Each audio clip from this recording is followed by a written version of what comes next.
अस्सलाम वालेकुम। थोड़ा पढ़ लो में खुशामदीद। पढ़ते हैं अपने टॉपिक नंबर 6 की जानिब। मिससेलेनियस डेफिनेशंस ऑफ लैंग्वेज, मतलब मुख्तलिफ़ डेफिनेशंस हैं जो कि इस टॉपिक में बताई गई हैं लैंग्वेज के मतलब। बहुत ही आसान टॉपिक है, बहरहाल हम देखते हैं। सबसे पहले ये स्वीट साहब ने दी है 1895 में डेफिनेशन। उनका कहना है कि लैंग्वेज जो है वो आइडियाज़ का एक्सप्रेशन होता है। एक आइडिया होता है हमारे दिमाग में जिसको हम कन्वे करते हैं साउंड्स में। साउंड्स कंबाइन होते हैं वर्ड्स में, वर्ड्स कंबाइन होते हैं फिर सेंटेंसेस में। इस तरह स्टेज दर स्टेज वो आगे बढ़ता है, फिर जाके हमारा आइडिया कन्वे कर पाते हैं हम लैंग्वेज की शक्ल में। ये लैंग्वेज कहलाती है उसकी नज़र में। फिर आगे हॉबिन्स है। हॉबिन्स का कहना है कि लैंग्वेज जो है वो एक सिस्टम है सिंबल्स का।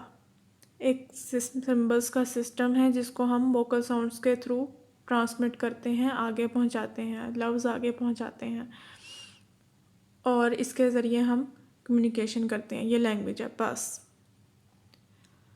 आगे जी क्रिस्टल की डेफिनेशन है। इनका कहना है कि लैंग्वेज जो है वो ह्यूमन वोकल नॉइस है, इंसानी ज़ुबान है, इंसानी आवाज़ है जो कि सिस्टमेटिकली एक सिस्टम के थ्रू यूज़ की जाती है। एक कम्युनिटी यूज़ करती है किसके लिए? कम्युनिकेशन के लिए। दोबारा से देखें, इंसानी आवाज़ है एक, ये इंसानी नॉइस है, ह्यूमन वोकल नॉइस है ये, जो कि एक कम्युनिटी सिस्टमेटिकली एक सिस्टम के थ्रू यूज़ करती है कम्युनिकेशन के लिए। ये क्रिस्टल की है लैंग्वेज की डेफिनेशन। आगे रॉबिन्स की है डेफिनेशन।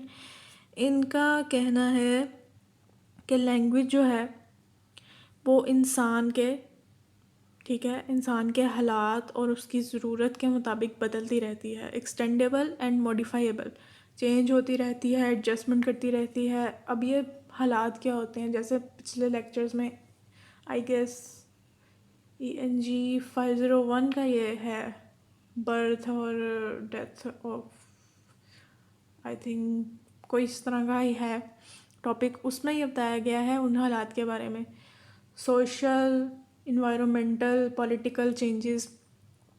एक इंसान जब दूसरी जगह हिजरत करता है, वहाँ की लैंग्वेज होती है तो वो उसके मुताबिक एडजस्ट होता है, सीखता है, और उसकी अपनी ज़ुबान उसके मुताबिक एडजस्ट होती है। कोई उसके आगे, जैसे ब्रिटिश ने उस पर बरसगीर पे कब्ज़ा कर लिया तो कैसे इंग्लिश के आगे से वैराइटीज़ निकली, कैसे उर्दू की आगे से अब देखें कैसी वैराइटीज़ निकल आई हैं, गुलाबी उर्दू हो चुकी हुई है।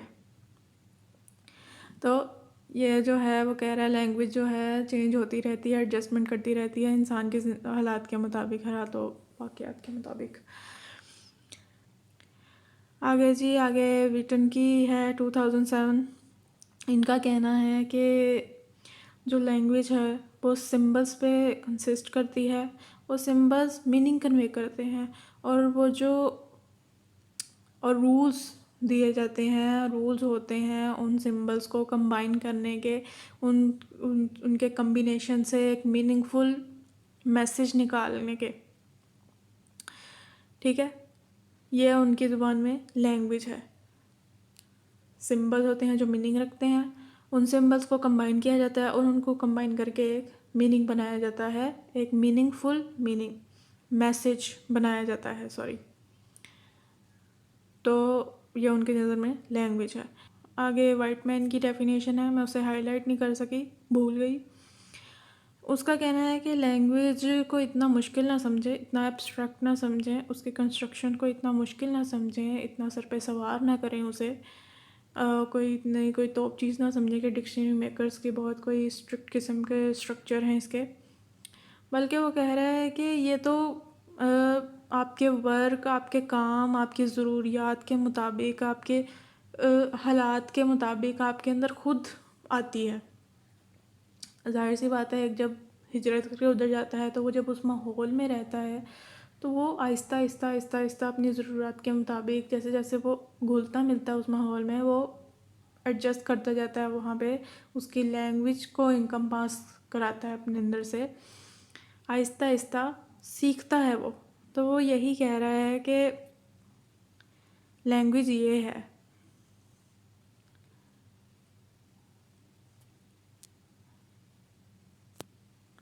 इसके अलावा आगे उन्होंने ऊपर जो डेफिनेशंस दी गई हैं उसकी ही जो डेफिनेशंस में प्रॉपर्टीज़ दी गई हैं लैंग्वेज की बताई गई हैं, उनको यहाँ पे अलग से लिख दिया है कि आर्बिट्रेरीनेस, वही जो हम पहले पढ़ चुके हैं, flexibility and modifiability, freedom from stimulus control,